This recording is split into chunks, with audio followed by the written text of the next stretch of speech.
High, welcome to all of you. To the point या आपल्या चॅनलवर आपल्या सर्वांचं स्वागत आहे. तर आजचा विषय आहे महा TET 2024 याची जी बुक लिस्ट आहे त्याच्याबद्दल आपण माहिती पाहणार आहे. सगळ्यात पहिला आपण जो विषय घेतला तो आहे बालमानसशास्त्र, ज्यालाच आपण सायकोलॉजी म्हणतो, ज्याच्यावर 30 क्वेश्चन जे 30 मार्क्ससाठी येणार आहे. तर पहा, याच्यासाठी तुम्ही पहिली गोष्ट लक्षात ठेवा की तुमच्या जे DEDचं बुक होतं सायकोलॉजीचं ते तुम्ही यूज करू शकता, किंवा मार्केटमध्ये इग्नाईट अकॅडमीचं एक बुक आहे ते पण तुम्ही यूज करू शकता. आता या दोनपैकी कोणतंही बुक किंवा दोन्ही बुक तुम्ही रेफर केले चालते, परंतु PYQ तुम्हाला मस्ट आहे. PYQ शिवाय हे तुम्हाला रीड करायचं नाही आहे. आता आपण दुसऱ्या विषयावर जाणार आहे. दुसरा विषय आहे आपला मराठी. आता सगळ्यात बेस्ट विषय जो तुम्हाला मॅक्झिमम मार्क्स कवर करून देणारा हा विषय आहे. या विषयामध्ये तुम्हाला मॅक्झिमम मार्क कवर होतात, म्हणजे 30पैकी 30, 30पैकी 25+ असं तुम्ही जाऊ शकता. तर याच्यावरसुद्धा 30 क्वेश्चन 30 मार्क्ससाठी हा विषय येणार आहे. तर मराठी करायचं असेल तर तुम्ही एक गोष्ट लक्षात ठेवा.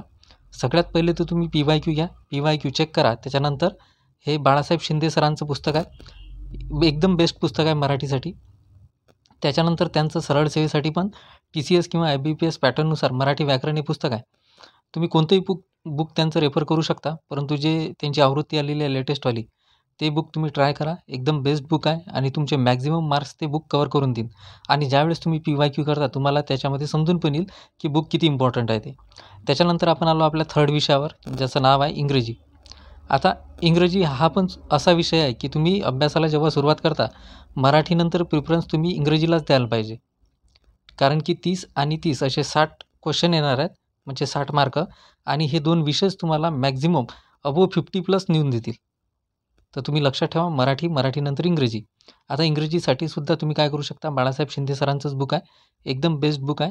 तर याच्या बाहेर काही करायची गरज नाही. याच्यावर सुद्धा 30 क्वेश्चन 30 मार्क्ससाठी हे येणार आहे.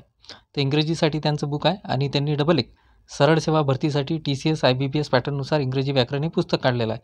परंतु जे ऑलरेडी पहिले बुक त्यांचे जे प्रॉपर बुक आहेत तेच बुक तुम्ही रेफर करा.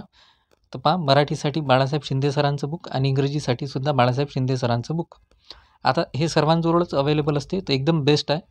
तुमचा कोणताही प्रश्न याच्यातून सुटणार नाही, म्हणजे रिकामा जाणार नाही. तर आता त्याच्यानंतर पहा स्टेट बोर्डबद्दल पहा. आता हा आपला थर्ड विषय आहे, ज्याला आपण म्हणतो परिसर अभ्यास. तर परिसर अभ्यासासाठी तुम्ही एक तर स्टेट बोर्ड वापरा, किंवा एखादा ठोकळा असेल तर ठोकळा वापरा.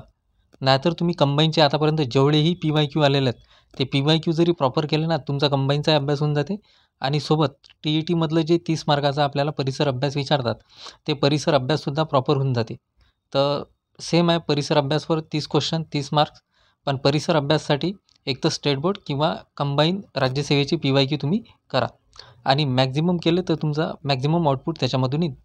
त्याच्यानंतर नेक्स्ट आपला जो विषय आहे तो म्हणजे संख्यात्मक अभियोग्यता, ज्याला आपण मॅथ आणि रिझनिंग असं म्हणतो. तर आपल्याला हे दोन विषय आहेत, म्हणजे हा एकच विषय आहे पण पार्ट त्याचे दोन, गणित आणि बुद्धिमत्ता असे पडतात. तर याच्यावर सुद्धा 30 क्वेश्चन 30 मार्क्स येतात. तर याच्यासाठी तुम्ही तुमच्याजवळ जे बुक असेल ते तुम्ही रेफर करू शकता, किंवा मग सचिन ढवळे सरांचे जे बुक आहेत तेही तुम्ही याच्यामध्ये रेफर करू शकता. परंतु एक गोष्ट लक्षात ठेवा की अभ्यासाला सुरुवात करण्याच्या आधी तुम्हाला पहिले PYQs पाहायचे आहेत, म्हणजे तुमचा एकही प्रश्न रिकामा राहणार नाही. मॅक्झिमम क्वेश्चन तुम्हाला अटेम्प्ट करायचे आहेत, निगेटिव्ह मार्किंग नाही आहे. जेवढे आपल्याला क्वेश्चन येणार आहेत 150 ते 150च्या 150 क्वेश्चन तुम्हाला अटेम्प्ट करून यायचे आहेत. कारण की वेळही आपल्याकडे जास्त आहे.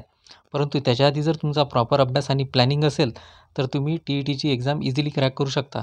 पण तुम्हाला प्रॉपर तुमच्या प्लॅननुसारच जायचं आहे. त्याच्यासाठी मला तरी वाटते तुम्ही पहिला विषय मराठी घ्या, दुसरा इंग्लिश, किंवा मग सोबत 2-2 विषय घ्या. जर व्हिडिओ आवडत असेल तर लाईक सबस्क्राईब शेअर जरूर करा. धन्यवाद.